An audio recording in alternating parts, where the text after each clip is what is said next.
এই রমজান মাসটা এভাবে না কাটিয়ে একটু ভিন্নভাবে কাটানোর চেষ্টা করা যাক। আল্লাহ পাক আমাকে তৌফিক দান করুক, আপনাদের সবাইকে তৌফিক দান করুন। উদ্দেশ্যটা কি? তাকওয়া অবলম্বন করা, তাকওয়া অর্জন করা। আর তাকওয়া কি? যেটা বাজারে কিনতে পাওয়া যায় না। যালিকাল কিতাব লা রাইবা ফি হুদাল লিল মুত্তাকিন। কোরআন এমন একটা কিতাব যে কিতাবে কোনো সন্দেহ নেই, এটা মুত্তাকিদের জন্য হেদায়াত। এই যে মুত্তাকি কারা? আল্লাযীনা ইউমিনুনা বিল গায়ব, যারা গায়েবে বিশ্বাস করে। আল্লাহ, মালায়েকা, আসমানি কিতাব, নবী রাসূলগণ, পরকাল, ভাগ্যের ভালো মন্দ, ইমানের 6টা পিলার সবই গায়েব। যারা এই গায়েবে বিশ্বাস করে, মনে বিশ্বাস করে, মুখে স্বীকার করে, কাজে বাস্তবায়ন করে। ওয়া ইউকিমুনাস সালাহ, এই বিশ্বাসের পাশাপাশি যারা সালাত কায়েম করে। ওয়া মিম্মা রাযাকনাহুম ইউনফিকুন, এবং তাদেরকে যে রিজিক দেয়া হয়েছে এই রিজিক থেকে তারা আল্লাহর পথে ব্যয় করে, যাকাত দেয়, দান সাদাকা করে। এবং মুহাম্মদ সাল্লাল্লাহু আলাইহি ওয়াসাল্লামের কাছে যা নাজিল করা হয়েছে এই কিতাব আল কোরআন এবং এর পূর্ববর্তী কিতাবগুলোর প্রতিও তারা ঈমান রাখে, বিশ্বাস রাখে। এরাই তারা যারা সফল, যাদেরকে মুত্তাকি বলা হচ্ছে। তাকওয়া কি জিনিস? আল্লাহ ভীতি। নবী সাল্লাল্লাহু আলাইহি ওয়াসাল্লাম বলছেন, আত-তাকওয়া হাহুনা, তাকওয়া হচ্ছে কলিজার মধ্যে, কলবের মধ্যে। আমার দাড়ি, টুপি, জুব্বা, পাগড়ি থাকতে পারে, কিন্তু আমার কলবে কতটুকু তাকওয়া আছে এটা আল্লাহ ছাড়া কেউ জানেন না। তাকওয়া সম্পূর্ণ আল্লাহ জানেন একজন ব্যক্তির মধ্যে কতটুকু তাকওয়া আছে। অনেক সময় বাহ্যিক চোখে মনে হতে পারে এই ভাইটা ইসলামিক পোশাক পরে নাই, দাড়ি আমার চেয়ে একটু ছোট, চলাফেরা কেমন জানি, সুন্নতি পোশাক নাই, ওঠা বসা চলাফেরা কেমন মনে হচ্ছে। কিন্তু কে জানে যে তার মনের মধ্যে এমন তাকওয়া থাকতে পারে যার কারণে সে আমার চেয়ে বেশি সম্মানিত হতে পারে না? আবার অনেক সময় মনে হতে পারে যে আমি এইসব চেয়ারে বসে আছি, বড় বড় ওয়াজ করছি, নসিহত করছি, অনেক বড় বড় কথা বলছি, কোরআন এবং সুন্নাহর, সামাজিক কথা বলছি, পলিটিক্যাল কথা বলছি, কোরআন সুন্নাহ থেকে কথা বলছি, দেখে মনে হচ্ছে আমার পুরো দেহটা তাকওয়ায় ভরপুর। এমন হতেও পারে যে আমার চেয়ে আপনার তাকওয়া বেশি আছে। কে জানে এটা? শুধু আল্লাহ জানেন। এবং এই তাকওয়াই হচ্ছে আল্লাহর কাছে সম্মান পাওয়ার একমাত্র মানদণ্ড। তাই এখানে একটা নসিহত হচ্ছে, আল্লাহর কাছে নিরপরাধ থাকার চেষ্টা করেন, মানুষের কাছে না। আল্লাহর কাছে ফেয়ার থাকেন, আল্লাহর কাছে আপনি নিষ্পাপ থাকার চেষ্টা করেন, মানুষের কাছে না। আল্লাহর কাছে ভালো হন, দেখবেন আল্লাহ রাব্বুল আলামিন মানুষের মনের মধ্যে আপনার জন্য ভালোবাসা সৃষ্টি করে দিবেন ইনশাআল্লাহ। মানুষের কাছে নয়, লোক দেখানো বিষয় নয়। লোক দেখানো বিষয়টাকে রিয়া বলা হয়, এটা একটা গোপন শিরক। তাকওয়াই একমাত্র মানদণ্ড যা আল্লাহর কাছে সম্মানের মানদণ্ড হিসেবে গৃহীত। বংশ, ভাষা, দেশ বা জাতি বা বর্ণ, রক্ত, এগুলো তাকওয়ার মানদণ্ড নয়। এগুলো আল্লাহর কাছে সম্মানের মানদণ্ড নয়। এটা আগে ভালো করে আমাদেরকে বুঝতে হবে। আর সেই ব্যক্তি মুত্তাকি নিঃসন্দেহে, যে আল্লাহকে ভয় করে, আল্লাহর আদেশগুলোকে মেনে চলে, আল্লাহর নিষেধগুলোকে বর্জন করে, নবী সাল্লাল্লাহু আলাইহি ওয়াসাল্লামের তরিকা মতো চলে, কোরআন এবং সুন্নাহর আলোকে জীবন গড়ে, ইনশাআল্লাহ আমরা বলতে পারি এই ব্যক্তি মুত্তাকি। তারপরেও এই ব্যক্তি চূড়ান্তভাবে জান্নাতে যাবে কি যাবে না, এই কথা আল্লাহ ছাড়া কেউ বলতে পারেন না। আসেন, উমর রাদিয়াল্লাহু আনহু একজন সাহাবীকে বলছেন, আপনি কি আমাকে বলতে পারেন তাকওয়া কাকে বলে? উমর রাদিয়াল্লাহু আনহুকে বলা হচ্ছে, হে আমিরুল মুমিনিন, আপনি কি কখনো কাটা বিছানো পথে হেঁটেছেন? উমর রাদিয়াল্লাহু আনহু বলছেন, হ্যাঁ হেঁটেছি। কিভাবে হেঁটেছেন? আমরা সতর্কতার সাথে পা ফেলেছি। ওই সাহাবী বলছেন, এটাই হচ্ছে তাকওয়ার উদাহরণ। জীবনে চলার পথে আপনার সামনে শিরিকের টোপ থাকতে পারে, বেদায়াতের টোপ থাকতে পারে, হারাম রিজিকের টোপ থাকতে পারে, জেনার টোপ থাকতে পারে, সুদের টোপ থাকতে পারে, অনেক রকম টোপ কাটা আপনার পথে থাকতে পারে। কিন্তু আপনি এগুলো বেছে বেছে চলছেন, বেছে বেছে পা ফেলছেন এবং জান্নাত আপনার গন্তব্যের দিকে এগিয়ে যাচ্ছেন। এটার নাম হচ্ছে তাকওয়া। আমি কি বোঝাতে পারছি? আলহামদুলিল্লাহ। আল্লাহ পাক রমাদান মাসে সওম ফরজ করেছেন তাকওয়া অবলম্বন করার জন্য। কিন্তু বাস্তবতা হচ্ছে আমরা দেখি রমজান মাসে অনেকেই নামাজ পড়ে না, রোজা রাখে, তারাবির নামাজ পড়তে আসে, 5 ওয়াক্ত নামাজ মসজিদে এসে পড়তে চায় না। রমাদান মাসে অনেক মা বোনকে দেখা যায় পর্দা না করেই বেহায়ার মতো হাটবাজারে ঘোরাফেরা করছে। রমজান মাসে দেখা যায় আমরা অনেক সুদের লেনদেনের সাথে সম্পৃক্ত থাকি। রমাদান মাসে আমরা ঘুষ খাই, রমাদান মাসেও আমরা দুর্নীতি করি। রমজান মাসেও দেখা যায় আমরা এই যে অশ্লীল মুভিজগুলো, টিভি, তারপরে এই যে থিয়েটার, আপনার ফ্যাশন শো, আপনার পর্নোগ্রাফি, সিরিয়াল, এইগুলো অনেকে দেখি। রমজান মাসেও আমরা এই কাজগুলো করি। রমজান মাসে অনেক হোটেলে দেখা যায় পর্দা টাঙানো আছে, ভিতরে খাবার খাওয়া হচ্ছে। রমজান মাসে অনেক কিছু দেখা যায় যেগুলো আসলে তাকওয়ার খেলাফ। রমজান মাসে রোজা রেখে যদি মানুষ এগুলো করে, পাশাপাশি হিংসা করে, গীবত করে, মিথ্যা কথা বলে, অশ্লীল কথা বলে, ঝগড়া করে, মারামারি করে, ইত্যাদি ইত্যাদি, তাহলে কি সম তাকওয়া নিয়ে আসবে? এই রোজা কি আমার জীবনে তাকওয়া নিয়ে আসবে? রোজার উদ্দেশ্য হচ্ছে তাকওয়া অবলম্বন করা। আসুন প্র্যাকটিক্যালি কি করতে পারি আমি শুরু থেকে বলছি। প্রথমত, রমজান মাস আসার আগে আমাদেরকে একটা হাদিস মাথায় রাখতে হবে। একটা হাদিস, মাত্র একটার কথা বলছি, হাদিস অনেক আছে, আমি একটার কথা বলছি। নবী সাল্লাল্লাহু আলাইহি ওয়াসাল্লাম বলেছেন, যে ব্যক্তি রমজান মাসকে পেল, যে ব্যক্তি রমজান মাসকে পেল কিন্তু তার গুনাহ মাফ করাতে পারলো না, সেই ব্যক্তি ধ্বংস হোক। এই কথাটা মাথায় রাখবো আমরা। যে ব্যক্তি রমজান মাসকে পেয়েছে কিন্তু রমজান মাসকে পেয়েও তার গুনাহ মাফ করাতে পারলো না, সেই ব্যক্তি ধ্বংস হোক। মাথায় থাকবে ইনশাআল্লাহ। আরেকটা হাদিস, আল্লাহ রাব্বুল আলামিন তার রাসূলকে বলছেন আমাদেরকে জানিয়ে দেওয়ার জন্যে, যে ব্যক্তি রমজান মাসে ঈমানের সাথে সওয়াবের আশায় সবগুলো সম রাখবে, সবগুলো রোজা রাখবে, আল্লাহ পাক তার বিগত জীবনের সমস্ত পাপ মাফ করে দেবেন। আরও আছে, যে ব্যক্তি রমজান মাসে ঈমানের সাথে সওয়াবের আশায় তারাবির সালাতগুলো পড়বে, আল্লাহ পাক তার সমস্ত গুনাহ মাফ করে দেবেন। আরেকটা আছে, যে ব্যক্তি ঈমানের সাথে সওয়াবের আশায় রমজান মাসের লাইলাতুল কদর জাগবে, লাইলাতুল কদর শেষ দশকের বিজোড় রাতগুলোর মধ্যে আছে, এই ব্যক্তির সমস্ত গুনাহ আল্লাহ পাক মাফ করে দেবেন। এই কয়েকটা হাদিসই যথেষ্ট আমাদের জন্য। এগুলো মাথায় রেখে আমরা এখন প্ল্যান করি। রমজান আসার আগেই নিজের গুনার হিসাব করতে হবে। কিসের হিসাব? যেহেতু আল্লাহ রাসূল বলেছেন এই মাসে গুনাহ মাফ করাতে পারলো না, তার জন্য ধ্বংস। কে জানে যে এর পরের রমাদানে আপনি বেঁচে নাও থাকতে পারেন। আমরা কেউই বেঁচে নাও থাকতে পারি, সম্ভাবনা নাই। কেউ গ্যারান্টি দিবে যে বেঁচে থাকবই? তাহলে এই গনিমতটাকে গনিমত মনে করা উচিত নয় কি? আচ্ছা, প্রথম কাজ হচ্ছে পাপের লিস্ট করা। আপনি আমি খুব ভালো করেই জানি যে আমরা আমাদের জীবনে কি কি বড় পাপ করেছি, আমাদের বিবেক জানিয়ে দিবে না? আমরা কিন্তু ভালো করেই জানি যে আমরা আমাদের জীবনে কি কি বড় পাপ করেছি। কত বছর নামাজ পড়িনি, কত বছর রোজা রাখি নাই, কত বছর যাকাত দেই নাই, কার কার ক্ষতি করেছি, কার কার উপর জুলুম করেছি, কয়বার জেনা করেছি, কয়টা মেয়ের সাথে সম্পর্ক করেছি, কতদিন বেপর্দায় চলেছি। আমরা আমাদের ঈমান আমল হেফাজত করি, আমাদের পরিবারটাকে হেফাজত করি। আল্লাহ পাক তৌফিক দান করুন। তো যেটা বলছিলাম, আমরা কিন্তু জানি খুব ভালো করি যে আমরা কি কি পাপ করেছি। এই পাপগুলোকে আগে একটু খাতার মধ্যে লিস্ট করতে হবে। পারবেন? নিজের বড় বড় পাপগুলোকে খাতায় লিস্ট করতে পারবেন? পারা যাবে ইনশাআল্লাহ। ছোটোখাটো পাপের কথা বাদ দেন। ছোটোখাটো পাপ আল্লাহ পাক অজু করলে মাফ করে দেন। অজু করলে পাপ মাফ হয়ে যায়। নামাজের জন্য হেঁটে যাচ্ছেন, পাপ মাফ হয়ে যায়। আপনি এই যে আপনার পায়ের মধ্যে একটা কাটা ফুটেছে, পাপ মাফ হয়ে গেছে। আপনি জ্বর আসছে, আপনার জ্বর, আপনার গুনাহ মাফ হয়ে যাচ্ছে। আপনি মুসাফা করছেন আমার সাথে, আপনার গুনাহ ঝরে যাচ্ছে, আমার গুনাহও ঝরে যাচ্ছে। ছোটোখাটো পাপ মাফের অসংখ্য পদ্ধতি আছে, আল্লাহ পাক দিয়ে দিয়েছেন আমাদেরকে। কিন্তু কবিরা গুনাহ, বড় বড় কবিরা গুনাহ খাঁটি তওবা করা ছাড়া মাফ হবে না। আমি কি বুঝাতে পারছি?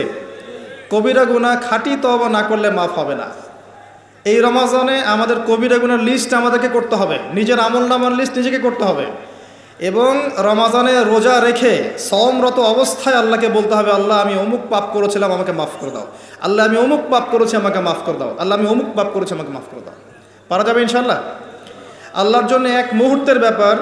আল্লাহ পাক আপনার সমস্ত পাপকে নেকি দিয়ে পরিবর্তন করে দিবেন ইনশাআল্লাহ, যদি মুখলেসভাবে আপনি তওবা করতে পারেন। আরেকটা বিষয় থেকে যায়, সেটা হলো মানুষের সাথে জড়িত হক।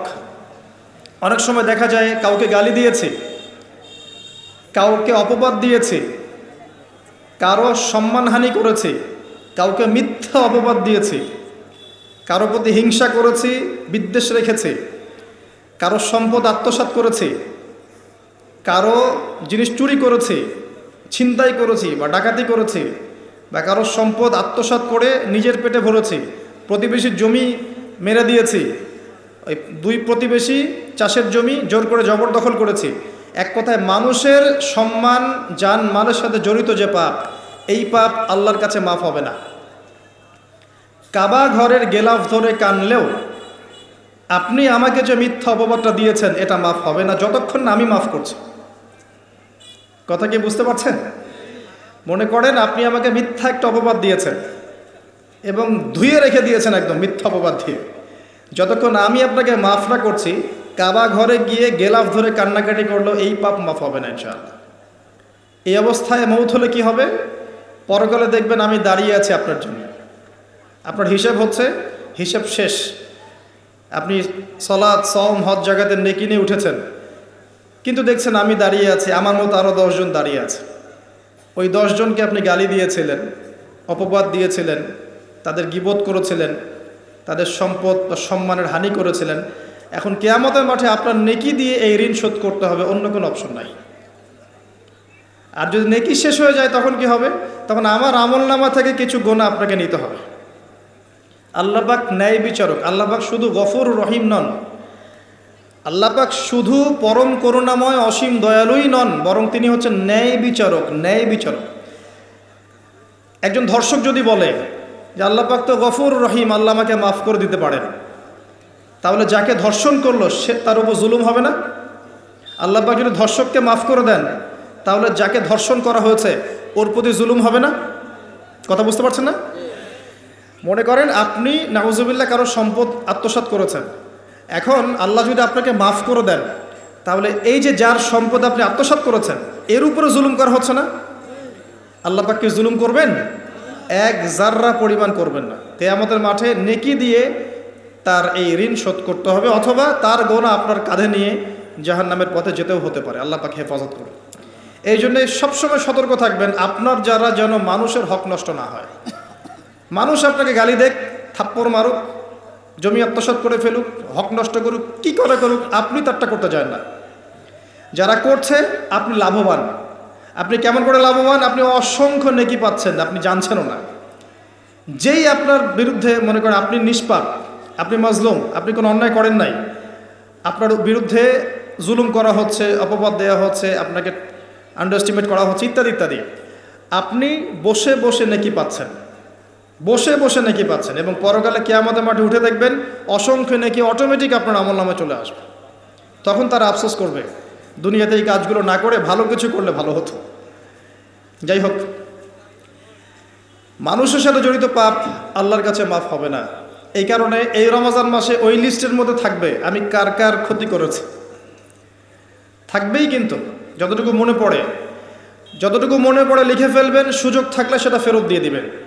যদি সুযোগ না থাকে ক্ষমা চেয়ে নেবেন, যদি সেই সুযোগও না থাকে তার পরিবারের কাছে ক্ষমা চেয়ে নেবেন, যদি সেই সুযোগও না থাকে তার পক্ষ থেকে সদকা করে দিয়ে পারা যাবে ইনশাল্লাহ। সেই সুযোগও নাই, তাহলে হাতটা তুলে তার জন্য দোয়া করবেন, আল্লাহ আমি আমার অমুক ভাইকে মিথ্যা অপবাদ দিয়েছিলাম, আল্লাহ তুমি তাকে মাফ করে দিও। আশা করা যায় আপনার গুনাহ আল্লাহ মাফ করে দিবেন ইনশাআল্লাহ। আসুন, রমজানের প্রথম কাজ এইটা, গুনার লিস্ট করা।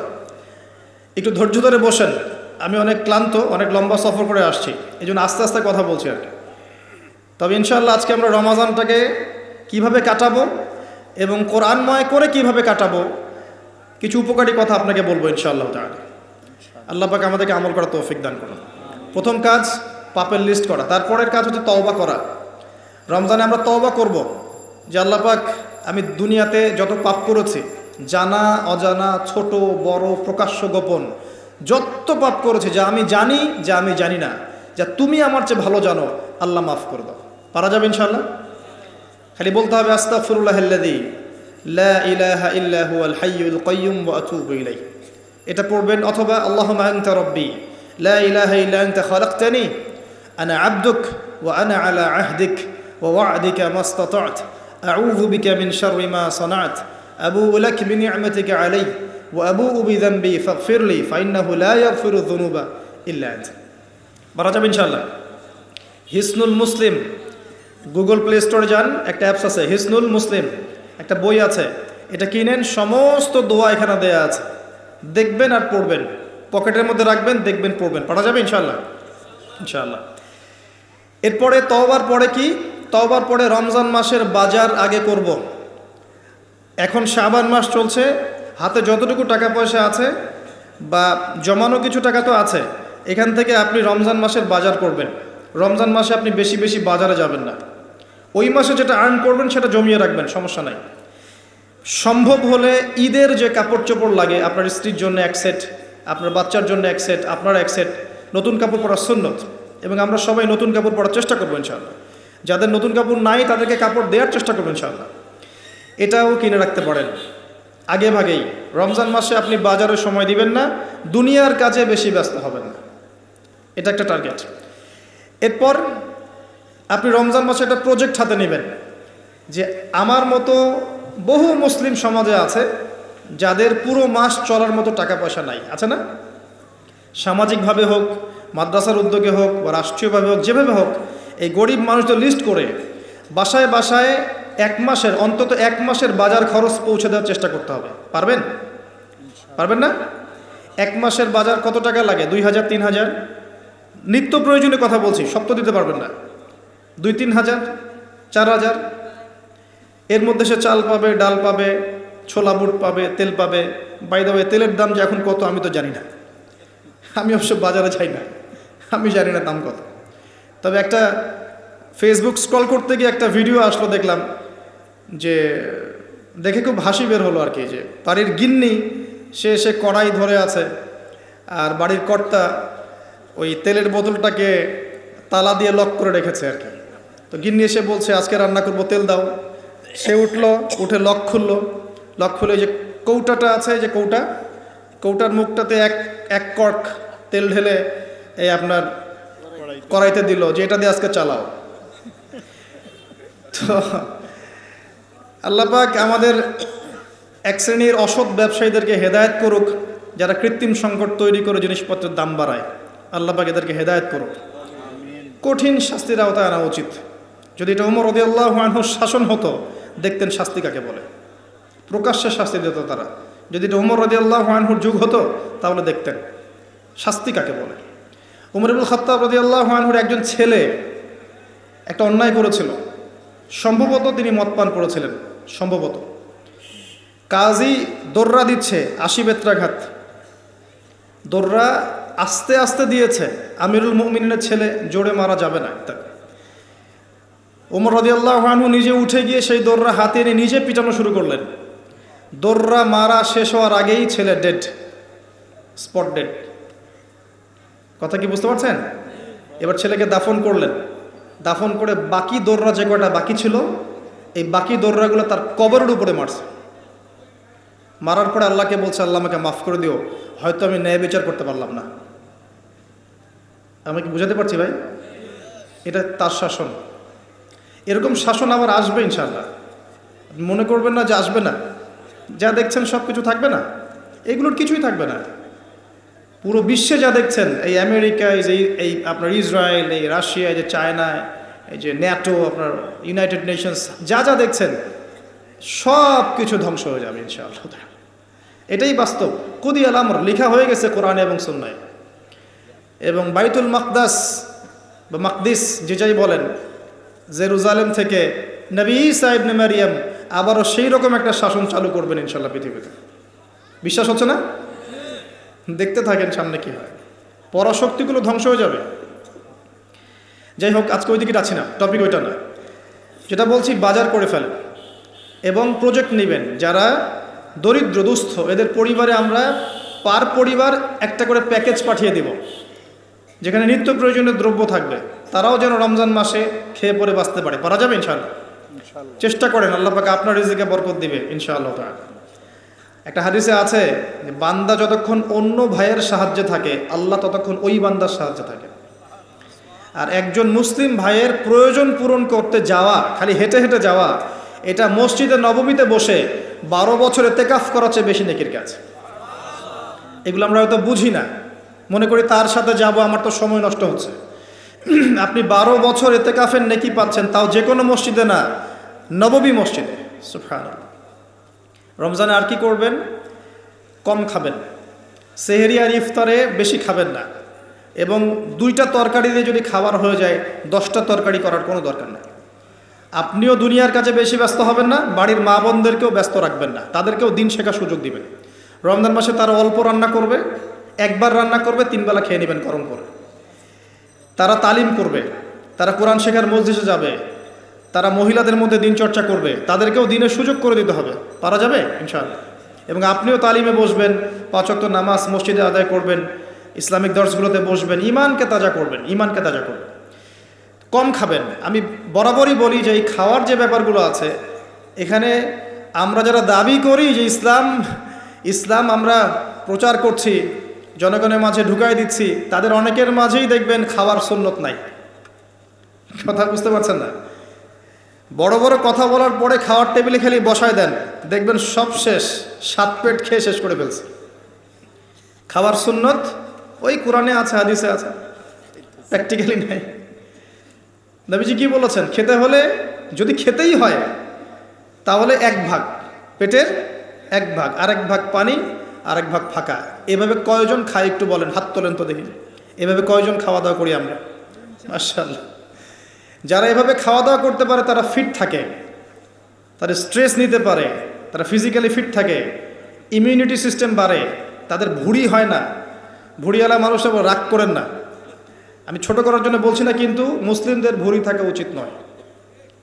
ওমর রাদিয়াল্লাহু আনহু যুগে এক ব্যক্তির ভুঁড়ি হয়েছিল অনেক উঁচু, আর ওমর রাদিয়াল্লাহু আনহু রাস্তায় রাস্তায় ঘুরতেন না রাত্রেবেলা। তিনি দেখলেন যে একজন ভুঁড়িওয়ালা ব্যক্তি আসে, তিনি লাঠি দিয়ে গুতা দিয়ে বলেছিলেন যে মা হ্যাঁ এটা কি? সে বলেছিল যে বারাকাতুম মিন ইনদিল্লাহ, আল্লাহর বরকত এটা। তখন ওমর ইবনে খাত্তাব বলেছেন যে এটা বাল আযাব মিন ইনদিল্লাহ, বরং এটা আল্লাহর আযাব, আল্লাহর শাস্তি। এটা হয়ে গেলে তুমি তো নামাজে মনোযোগী হতে পারবে না, অলস হয়ে যাবে। আর আখিরুজ জামান, শেষ জামানার হাদিসগুলোর মধ্যে একটা হাদিস আমি পেয়েছিলাম যে শেষ জামানায় 1 শ্রেণীর মানুষ বের হবে যারা খুব মেদভুড়িওয়ালা হবে, ঠেস দিয়ে বসে থাকবে আয়েশ করে, আর বলবে আমি কোরআন মানি, হাদিস মানি না। কথা বুঝতে পারছেন? সব লেখা আছে, নবী সাল্লাল্লাহু আলাইহি ওয়াসাল্লামকে সব দেখানো হয়েছে, একদম নিখুঁতভাবে তিনি সব ব্যাখ্যা করে গেছেন। সুবহানাল্লাহ। ঈসা আলাইহিস সালাম যখন আসবেন, তার যে চুল থেকে টপ টপ করে পানি পড়তে থাকবে, এটাও হাদিসে এসেছে। আর কি জানতে চান? এই যে মাসিহুদ দাজ্জালের কথা বলা হয়, এই দাজ্জালকে যেখানে হত্যা করা হবে সেই জায়গাটাও হাদিসে লেখা আছে, এটা বাবে লুদ নামক জায়গা। বাবে লুদ, এটা ফিলিস্তিনের মধ্যে আছে। কি চাচ্ছেন? সব লেখা আছে। এটাই ইসলাম, যেখানে প্রতিটা বিষয়ের সমাধান আছে, খুঁটিনাটি সব কিছু আছে। আমরা অমুসলিম ভাই বোনদেরকে অনুরোধ করব, জীবনটাকে নিয়ে ভাবুন এবং কোরআন সুন্নাহকে একবার নিরপেক্ষভাবে পড়াশোনা করেন। এরপর যদি আপনার মনে হয় মন থেকে হ্যাঁ কোরআন এবং সুন্নায় সব কিছুর সমাধান আছে, নিঃসন্দেহে এটা এক আল্লাহর পক্ষ থেকে মনোনীত দিন। আর দেরি করবেন না, ইসলাম কবুল করে ফেলুন। আল্লাহ পাক তৌফিক দান করুন। বলা যায় না তাদের দ্বারা আল্লাহ পাক আমাদের চেয়ে অনেক বেশি খেদমত নিতে পারেন। আল্লাহ পাক এটা বলেছেন, ওয়া ইন তাতাওয়াল্লাউ, হে মুসলিমরা তোমরা যদি মুখ ফিরিয়ে নাও, আল্লাহর দায়িত্ব পালন না করো, আমানতের খেয়ানত করো, ইস্তাবদিল কওমান গায়রাকুম, আল্লাহ পাক অন্য কওমকে তোমাদের জায়গায় নিয়ে আসবেন, সুম্মা লা ইয়াকুনু আমসালাকুম, তারা তোমাদের মতো অপদার্থ হবে না। আসুন, রমজান একটু কম খাওয়ার অভ্যাস করেন, সেহরিতে কম, ইফতারেও কম। এমনভাবে খাবেন না যে মনে হচ্ছে এটা আপনার জীবনের শেষ খাওয়া, এইভাবে খাবেন। এবার সম রেখেছেন, সম রাখা অবস্থায় 5 ওয়াক্ত নামাজ জামাতে পড়তে হবে, প্রথম টার্গেট। পারা যাবে ইনশাআল্লাহ? 5 ওয়াক্ত নামাজ জামাতে পড়ব। সরকার বাধা দিবে? প্রশাসন বাধা দিবে? আপনার পরাশক্তির আপনাকে বোম মারবে? কিচ্ছু হবে না। আপনি আপনার দিন পালন করবেন। লাকুম দীনুকুম ওয়ালিয়া দিন, তোমাদের দিন তোমাদের, আমার দিন আমার। আপনি 5 ওয়াক্ত সালাত মসজিদে পড়ার চেষ্টা করবেন ইনশাআল্লাহ তাআলা। আর নামাজ পড়বেন রাসূল সাল্লাল্লাহু আলাইহি ওয়াসাল্লামের তরিকা মোতাবেক, তাড়াহুড়া করে 3G 4G নামাজ না, রিল্যাক্সে নামাজ পড়বেন। ঠিক আছে ইনশাআল্লাহ? আসেন, রোজা রেখে আর কি করবেন? বেশি থেকে বেশি আল্লাহর জিকির করবেন।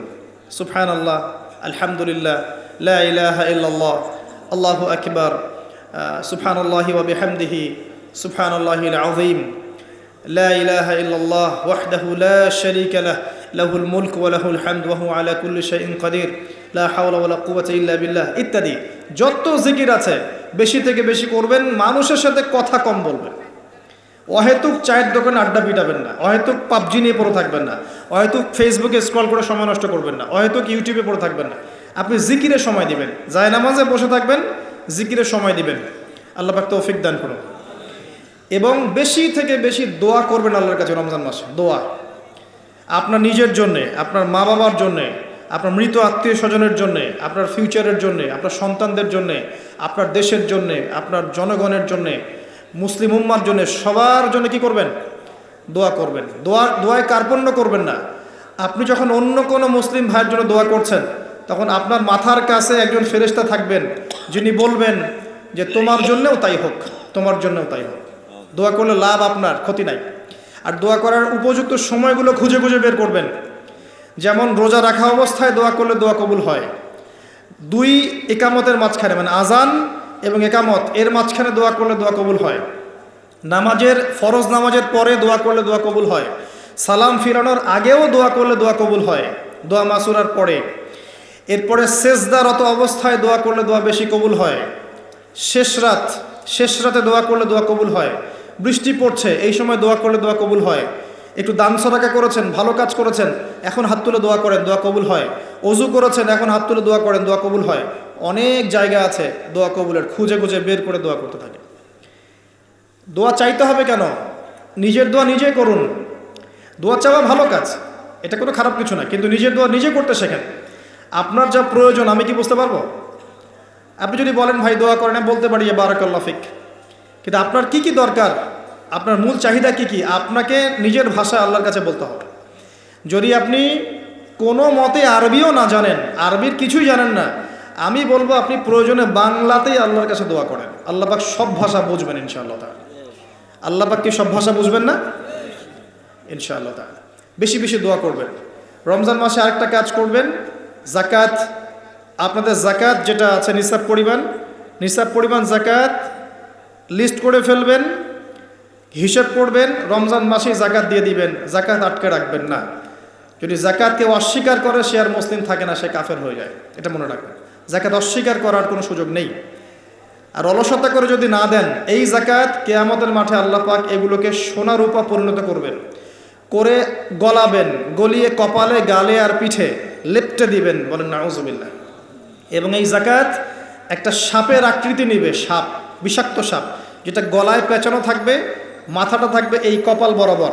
কবরের মধ্যে যখন শোয়ানো হবে, এই কপাল বরাবর এই সাপ ঠোকাতে থাকবে, বলবে আমি তোমার সম্পদ, আজকে স্বাদ ভোগ করো।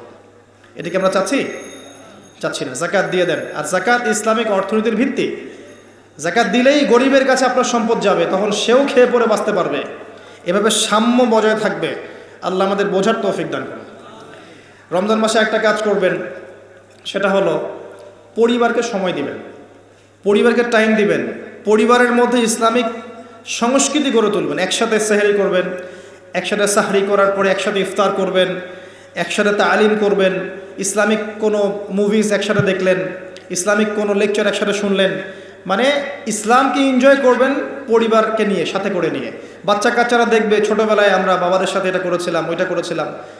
ইফতার বানাচ্ছেন বাসায়, বাচ্চাদেরকে ইনভলভ করবেন, বাচ্চাদেরকে রোজা রাখতে উৎসাহিত করবেন, ওদেরকে নবীদের গল্প শোনাবেন, ইসলামিক কালচারে বড় করবেন।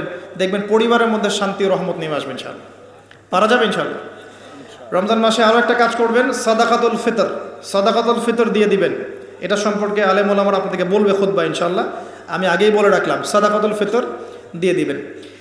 রমজান মাসে আরেকটা ইম্পর্টেন্ট কাজ আছে, সেটা হলো যে আমাদের সমাজে অনেক এতিম থাকে, বিধবা থাকে, নিঃস্ব অসহায় মানুষ থাকে। এই মানুষগুলোর পাশে দাঁড়ানোর চেষ্টা করবেন। বেশি থেকে বেশি দান সাদাকা করবেন। যতটুকু সামর্থ্য আল্লাহ দিয়েছেন আপনি বেশি থেকে বেশি দান সাদাকা করবেন।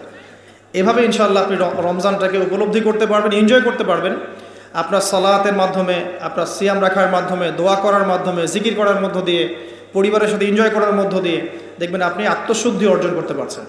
আরেকটা কাজ, রাতের বেলা তারাবি সালাত, রাতের বেলা তারাবি মসজিদে জামাতে পড়ার চেষ্টা করবেন এবং সবচেয়ে সুললিত কণ্ঠে যিনি তেলাওয়াত করতে পারেন তাকে ইমাম বানাবেন। নামাজটা এনজয় করা যায় যেন, রুকু করলে সেজদা পাই না এমন নামাজ দরকার নাই। আমার কথায় মন খারাপ করছেন? রুকু করলে সেজদা পাই না এমন নামাজের দরকার নাই। ধীর স্থিরভাবে নামাজ পড়েন, মধ্যম পন্থায় নামাজ পড়েন, সুললিত কণ্ঠে তেলাওয়াত করেন। ওই মক্কার তারাবি দেখেন, মদিনার তারাবি দেখেন, অনেক সুন্দর তারাবি। রাকাত সংখ্যা নিয়ে ঝগড়া করেন না। সামনে একটা ঝগড়া আসবে, 20 টাকার না 8 টাকার, তারপরে আবার ঝগড়া আসবে ঈদের তাকবীর কতটা, আর ঝগড়ার তো শেষ নাই। আস্তে আস্তে আস্তে আস্তে ইসলামের বিরোধী শক্তি যারা, তারা বিশ্বের নেতৃত্ব দেওয়ার আসনে চলে গেছে, আর আমরা আপোষে এই মারামারি কাটাকাটি ঝগড়া নিয়ে পড়ে আছি এখন। বিশ্বাস করছেন? এই হচ্ছে বাস্তবতা। কে কার গীবত করবে, কে কাকে অপবাদ দিবে, কে কার উন্নতি দেখে টেনে নামাবে, কে কাকে হিংসা করবে, কোন দলকে কাটা ছড়াছড়ি করবে, কোন আলেমকে, কোন বক্তাকে, এগুলো চলছে সমাজে। এগুলোর ইখতলাফ বাদ দিয়ে আপনি স্থিরভাবে নামাজের রাকাত সংখ্যা না, আপনি কোয়ালিটি বাড়াবেন। নামাজটা কত সুন্দর হচ্ছে এটা একটা ফ্যাক্ট। এবং তারাবির নামাজটাকে এনজয় করেন। খতম হবে কোরআন, আমরা কোরআনকে এনজয় করবো ইনশাআল্লাহ তাআলা। এরপরেও শেষ রাত্রে আপনি চেষ্টা করেন নিজে ওঠার জন্য পরিবারের লোকজনকে ওঠানো। আসো 2 রাকাত নামাজ পড়ি, আসো 4 রাকাত নামাজ পড়ি। সেহরি করার 1 ঘন্টা আগে ওঠা যাবে না? সেহরি করার 1টা ঘন্টা আগে উঠলেই কিন্তু আমি মিনিমাম 5-6 রাকাত, 8 রাকাত, 10 রাকাত নামাজ পড়তে পারবো। 2 রাকাত তো পারবো কমসে কম। 2 রাকাত পড়ে একটু তাসবিহ তাহলিল করে, একটু কোরআন তেলাওয়াত করে আল্লাহর কাছে হাত তুলে দোয়া করা যাবে না? ওই সময় আল্লাহ পাক প্রথম আসমানে নেমে আসেন, সুবহানাল্লাহ। এসে বলেন, কে আমাকে ডাকবে, আমি তার ডাকে সাড়া দিব। কে আছে আমার কাছে কিছু চাইবে, আমি তোমার চাওয়া পূরণ করব। কে আছো আমার কাছে ক্ষমা চাইবে, আমি তোমাকে ক্ষমা করে দেব। আল্লাহ পাক ফজর পর্যন্ত এটা বলতে থাকে। রমাদানের আর 2টা কাজ। এক হচ্ছে লাইলাতুল কদর তালাশ করবেন। আর লাইলাতুল কদর তালাশ করতে হলে শেষ দশকটা ইতিকাফ করার চেষ্টা করুন। ইতিকাফ করতে পারলে আপনি লাইলাতুল কদর পেয়ে যাবেন ইনশাআল্লাহ। স্পেসিফিকলি বলা নাই 27শে রমজানই লাইলাতুল কদর হবে, স্পেসিফিকলি বলার সুযোগ নাই, মিস হতে পারে।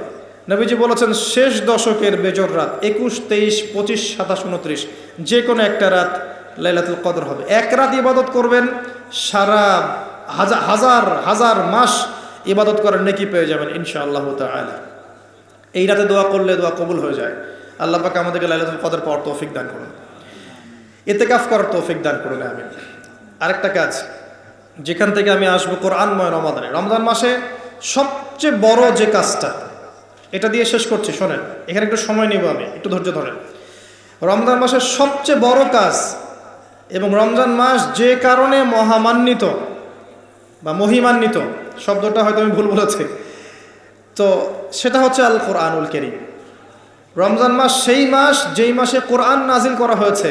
কি কারণে রমজান মাসে এত ফজিলতময়? প্রশ্নটা কি একটা যৌক্তিক প্রশ্ন না? শাবান মাসে কেন এত কিছু নয়? রজব মাসে নয় কেন? রমজান মাসেই কেন? উত্তর একটা উত্তর, যে শাহরু রমাদানাল্লাযী উনজিলা ফীহিল কোরআন। রমজান সেই মাস যেই মাসে আমি কোরআন নাজিল করেছি। কি জন্য নাজিল করেছেন আল্লাহ পাক? হুদাল লিন্নাস, এটা মানব জাতির জন্য হেদায়েত, ওয়া বাইয়িনাতিন মিনাল হুদা, এবং এটা সুস্পষ্ট একটা প্রমাণ, ওয়াল ফুরকান, এবং সত্য মিথ্যার মানদণ্ড, ইলা আখিরিল আয়াত। সূরা কদরে আল্লাহ বলছেন ইন্না আনজালনাহু ফি লাইলাতুল কদর, আমি লাইলাতুল কদরে কোরআন নাজিল করেছি। আর কদর কোন মাসে? শাবানে না রজবে না রমজানে? তাহলে রমজান মাসে কোরআন নাজিল হয়েছে, প্রমাণ হলো। রমজান মাসে আল্লাহ পাক কোরআন নাজিল করেছেন কোথায়? এবার আপনাকে দেখাচ্ছি। এই যে আইয়ামে জাহেলিয়াতে। কোথায়? আইয়ামে জাহেলিয়াতে, যখন একটা যুগের মধ্যে শিরক আছে, সুদ আছে, ঘরে ঘরে শিরক, ঘরে ঘরে সুদ, ঘরে ঘরে মাদক, ঘরে ঘরে মেয়েদের অবমাননা এবং গোত্রীয় হানাহানি, কাটাকাটি, মারামারি, জেনা, ব্যভিচার ভর্তি একটা সমাজের মধ্যে। এখানে রমজান মাসে লাইলাতুল কদরে আল্লাহ কোরআন নাজিল করছেন। কথা কি বুঝতে পারছেন? এবার এই মাসটাকে আল্লাহ পাক সম্মানিত করে দিলেন। তাহলে রমজান মাসের মূল কাজটা কি? কোরআনকে সময় দেয়া। এই মাসের মূল বিষয়টা কি? আল কোরআন। এখন আসেন, এই জাহেলি যুগে কোরআন নাজিল হলো মাত্র 23 বছর পর। কত বছর? মাত্র 23 বছর কোরআন অনুযায়ী চলার পরে দেখা গেল ওই জাহেলি যুগের মধ্যে কোনো শিরক নাই, ওই জাহেলি যুগের মধ্যে কোনো সুদ নাই, ওই জাহেলি যুগের মধ্যে কোনো নারীর অবমাননা নাই, ওই জাহেলি যুগের মধ্যে কোনো রকমের মাদক নাই, এই জাহেলি যুগের মধ্যে, ওই জাহেলি যুগের কোনো গোত্রীয় হানাহানি নাই, সবাই ভাই ভাই হয়ে গেছে। সুবহানাল্লাহ। কত বছর? 23 বছর। কিভাবে চলেছেন? এই আল্লাহর কিতাব আল কোরআনুল কারীম, এর শিক্ষা এবং এর ব্যাখ্যা সুন্নাহ, এটাকে ফলো করে চলা হয়েছে 23 বছর, মাত্র 23 বছর। এখন সেই আল্লাহ কি নাই? সেই নবী নাই? নবী জীবিত না থাকলেও তার সুন্নাহ নেই, এবং সেই কিতাব আমাদের মাঝখানে নাই? সবই আছে। যদি সেই আল্লাহ থাকেন, সেই নবীর সুন্নাহ থাকে এবং সেই কিতাব আমাদের মাঝে থাকে, তাহলে আমাদের জাহিলিয়াতগুলো দূর করা সম্ভব না? কি করবেন রমজান মাসে কোরআনকে? আপনি জেনেছেন রমাদান মাস কোরআনের মাস, এই মাসটাকে আপনি কিভাবে মূল্যায়ন করবেন? আমি কয়েকটা ক্লাসিফিকেশন বলছি, লিসেন, এই জায়গাটা একটু ভালো করে শোনেন। 1 নাম্বার, বিভিন্ন শ্রেণীর মানুষ থাকে। এক শ্রেণীর মানুষ আছে আমাদের সমাজে যারা আলিফ বা তা মোটেই জানে না। আছে? আছে? এমন অনেক মানুষ আছে, এদের সংখ্যা কিন্তু কম না, প্রচুর মানুষ যারা আলিফ বা তা উচ্চারণ করতে পারে না। কোরআন বিশুদ্ধ করে একটা আলহামদুলিল্লাহ রাব্বিল আলামিন এটা পড়তে পারে না, বানান করে করে পড়তে পারে না। আছে না? এক কথায় বিশুদ্ধ তেলাওয়াত করতে পারে না, এমন মানুষের সংখ্যা কম না বেশি? প্রচুর। তাদের জন্য এই রমজানের টার্গেট হচ্ছে তাদেরকে এই রমজানের মধ্যেই কোরআন তেলাওয়াত করা শিখতে হবে। এতটুকু পারবেন? পারবেন না? ভয় পাচ্ছে? রমজান 1 মাস সময় লাগার কথা না, আপনার 20 দিন সময় লাগবে কোরআন তেলাওয়াত শিখতে ইনশাআল্লাহ। বিশ্বাস হচ্ছে না? হয়তো আপনি দ্রুত গতিতে পড়তে পারবেন না, কিন্তু পড়তে পারবেন। আপনি মদ মাখরাজ তাজবিদগুলো শিখতে পারবেন। এখন আপনার জন্য টার্গেট যারা কোরআন মোটেই তেলাওয়াত করতে পারেন না, এই মাসে 1 মাসের মধ্যে আপনি কোরআন তেলাওয়াত করা শিখবেন, এটাই আপনার টার্গেট। পারবেন? মনে রাখবেন, নবী সাল্লাল্লাহু আলাইহি ওয়াসাল্লাম বলেছেন ইকরাউল কোরআন, তোমরা কোরআন তেলাওয়াত করো। ফাইন্নাহু ইয়াতি ইয়াউমাল কিয়ামা শাফিআন লিআসহাবিহি, কোরআন কিয়ামতের দিন তার পাঠকারীর জন্য সুপারিশকারী হবে ইনশাআল্লাহ তাআলা। খায়রুকুম মান তাআল্লামাল কোরআন ওয়া আল্লামা, তোমাদের মধ্যে সেই ব্যক্তি শ্রেষ্ঠ বা উত্তম যে নিজে কোরআন শেখে, অন্যকে শেখায়। আরও হাদিস এসেছে, নবী সাল্লাল্লাহু আলাইহি ওয়াসাল্লাম বলেছেন আল্লাযী ইয়াকরাউল কোরআন ওয়া হুয়া মাহিরুম বিহি, যে ব্যক্তি কোরআন তেলাওয়াত করে এবং তার উপরে দক্ষ হয়, মা'আস সাফরাতিল কিরামিল বাররা, সেই ব্যক্তি সম্মানিত ফেরেশতাদের সাথে হাসর করবে ইনশাআল্লাহ।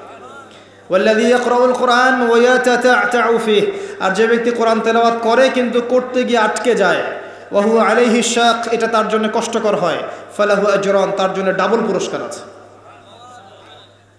একটা হাদিসে, তিরমিজির হাদিসে নবীজি বলেছেন যে মান করা হারফাম মিন কিতাবিল্লাহি ফালাহু হাসানা, যে ব্যক্তি একটা হরফ পড়বে আল্লাহর কিতাবের, আলিফ লাম মিম, লা আকুলু আলিফ লাম মিম হারফুন, নবীজি বলছেন আমি বলছি না যে আলিফ লাম মিম তিনটা মিলে একটা হরফ, বাল আলিফুন হরফ, লামুন হরফ, মিমুন হরফ, আলিফ একটা হরফ, লাম একটা হরফ, মিম একটা হরফ, প্রত্যেকটা হরফে তার 10টা করে নেকি হবে ইনশাআল্লাহ। আল হাসানাতু বিআশরি আমসালিহা, একটা নেকিকে 10 দিয়ে গুণ করা হবে। আর রমজান মাসে যে কোনো নেক আমল 70 গুণ বাড়িয়ে দেওয়া হয়। আল্লাহ চাইলে 700 গুণ বাড়াতে পারেন, আল্লাহ চাইলে অপরিসীম বাড়াতে পারেন। আল্লাহ পাক কবুল করুন। তিলাওয়াত করবেন, তিলাওয়াত শিখবেন। তো যাদের কোরআন তেলাওয়াত করার যোগ্যতা নেই, এই মাসে কি টার্গেট দিলাম ভাই? এই মাসে আপনি ন্যূনতম টার্গেট জাস্ট কোরআন তেলাওয়াত শিখবেন, পারবেন ইনশাআল্লাহ? অনেকের মধ্যে কনফিউশন আছে না, আমারটা হচ্ছে কি হচ্ছে না, আছে না, সঠিক হচ্ছে কি হচ্ছে না। আপনিও এই টার্গেটে থাকেন, আপনি এই মাসে কোরআন আবার তেলাওয়াত করা শিখবেন। কিভাবে শিখবেন?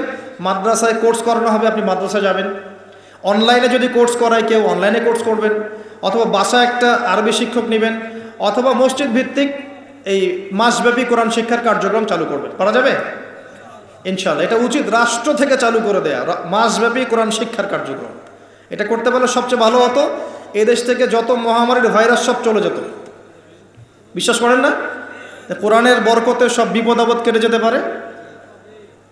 সূরা বনী ইসরাঈল আল্লাহ পাক বলেছেন যে ওয়াইদা ক্বরা'তাল কুরআন, হে নবী আপনি যখন কোরআন তেলাওয়াত করবেন বা করেন, জাআলনা বাইনাকা ওয়া বাইনাল্লাযীনা লা ইউমিনুনা বিল আখিরাহ হিজাবাম মাসতুরা, যখন আপনি কোরআন তেলাওয়াত করেন তখন আপনার এবং ওই জগৎ, যেই জগৎটা আল্লাহ এবং পরকালে বিশ্বাস করে না, এদের মাঝখানে মানে ইমানদার এবং এর শত্রুদের মাঝখানে আমি আল্লাহ একটা অদৃশ্য পর্দা স্থাপন করে দেই। সুবহানাল্লাহ।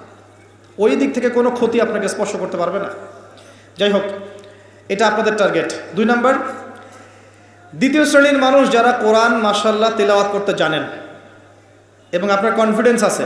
এখানে একটা কথা বলতে ভুলে গিয়েছিলাম যে আপনাকে শয়তান 3 ভাবে বিভ্রান্ত করতে পারে। একটা হচ্ছে শয়তান কিন্তু আপনাকে বোঝাতে পারে যে আপনি অনেক জানেন, আপনার জানার দরকার নাই। এটা শয়তান আপনাকে বোঝাতে পারে। 2 নাম্বার বোঝাতে পারে যে আপনার দ্বারা হবে না, আপনি পারবেন না। আমার কথাটা মনে রাখেন। 3 নাম্বার বোঝাতে পারে যে আমার অনেক সময় পড়ে আছে, পরে শিখে নিবে, এত তাড়াহুড়োর কি আছে। এই 3টা অস্ত্র শয়তানের বড় বড়। আরেকটা অস্ত্র আছে 4 নাম্বার, সেটা হলো শিখতে গিয়ে দেখবেন শয়তান ওয়াসওয়াসা দিবে, এক টিচার ভালো না, ওস্তাদ ভালো না। এটা একটা ওয়াসওয়াসা। উস্তাদের হাতে নিজেকে ছেড়ে দিতে হবে, তারপরে সে বুঝবে আপনাকে কোন পথে নিয়ে যেতে হবে। নবী মূসা আলাইহিস সালাম যখন এসেছিলেন খিদর আলাইহিস সালামের কাছে, হাল আত্তাবিউকা আন তুআল্লিমানি মিম্মা উল্লিমতা রুশদা, তিনি এসে বলেছেন, হে খিদর আমি কি আপনার সাথে থাকতে পারি এই শর্তে যে আল্লাহ আপনাকে যে জ্ঞান শিখিয়েছেন আমাকে শেখাবেন। তখন খিদর আলাইহিস সালাম বলছেন, ইন্নাকা লান তাস্তাতিআ মা'ইয়া সাবরা, তুমি তো আমার সাথে ধৈর্য ধরতে পারবে না। ধৈর্য ধরে ওস্তাদের কাছে সুপর্দ করতে হয়, তারপরে জ্ঞান পাওয়া যাবে ইনশাআল্লাহ। এত অস্থির হলে হবে না। 2 নম্বর শ্রেণী যারা পড়তে পারেন তাদের জন্য নসিহত হচ্ছে, এই রমজান মাসে আপনার টার্গেট এই কিতাব আপনি একবার খতম করবেন, একবার অনলি। পারবেন? অনলি একবার। প্রত্যেক দিন আপনি 1 পারা করে পড়বেন, প্রত্যেক দিন 1 পারা, 30 দিন 30 পারা। সম্ভব? খুব কঠিন? পারা যাবে না? ইনশাআল্লাহ। আল্লাহ পাক তৌফিক দান করুন। আবারও বলছি, কোরআন তেলাওয়াত করলে আপনি প্রত্যেক হরফে 10 নেকি পাবেন। আপনি এই কোরআন আপনার পক্ষে সুপারিশ করবে, আপনি সম্মানিত ফেরেশতার সাথে হাসর করবেন। ইন্নাল্লাহা ইয়ারফাউ বিহাযাল কিতাবি আকওয়ামান ওয়া ইয়াদাউ বিহিল আখারিন। বহু সম্প্রদায়কে আল্লাহ পাক এই কোরআনের মাধ্যমে সম্মানিত করেন, অনেককে অপদস্থ করেন। হাফেজে কোরআনদেরকে বলা হবে, ইকরা ওয়ারতাক, তোমরা পড়ো, উঠতে থাকো। ফাইন্না মানজিলাতাক, তোমার আসন হবে, মঞ্জিল হবে, ইলা আখিরি আয়াতিন তাকরাউহা, তুমি যেখানে তেলাওয়াত করা থামবে সেখানে জান্নাতে ওই উচ্চ আসনে তোমাকে বসানো হবে। কেউ যদি 500টা আয়াত পড়ে 500 তলা বাড়ি দেওয়া হবে জান্নাতে। কেউ যদি 1000 আয়াত পড়তে পারে 1000 তলা বাড়ি দেওয়া হবে জান্নাতে ইনশাআল্লাহ তাআলা। আর কিছু নেকি আছে, যেমন আপনি যদি সূরা বাকারা পড়েন আপনার ঘরের মধ্যে শয়তান আসবে না ইনশাআল্লাহ, আপনার জীবনে বরকত হবে। আপনি আয়াতুল কুরসি পড়েন প্রত্যেক ফরজ নামাজের পরে, আপনার মৃত্যু ছাড়া জান্নাতে যাওয়ার কোনো বাধা নাই। সূরা মুলক পড়েন রাতের বেলা, এটা আপনাকে কবরের আযাব থেকে বাঁচাবে। সূরা কাহফ পড়েন প্রথম 10 আয়াত শেষ 10 আয়াত। সূরা ইয়াসিন পড়েন, আপনার হাজত পূর্ণ হয়ে যেতে পারে ইনশাআল্লাহ তাআলা। আপনি সূরা বাকারার শেষের আয়াতগুলো পড়েন 3টা আয়াত, সারা রাত নফল নামাজের নেকি পাবেন। অনেক ফজিলত, এটা বলে শেষ করতে পারবো না, আমি গুটিয়ে নিচ্ছি।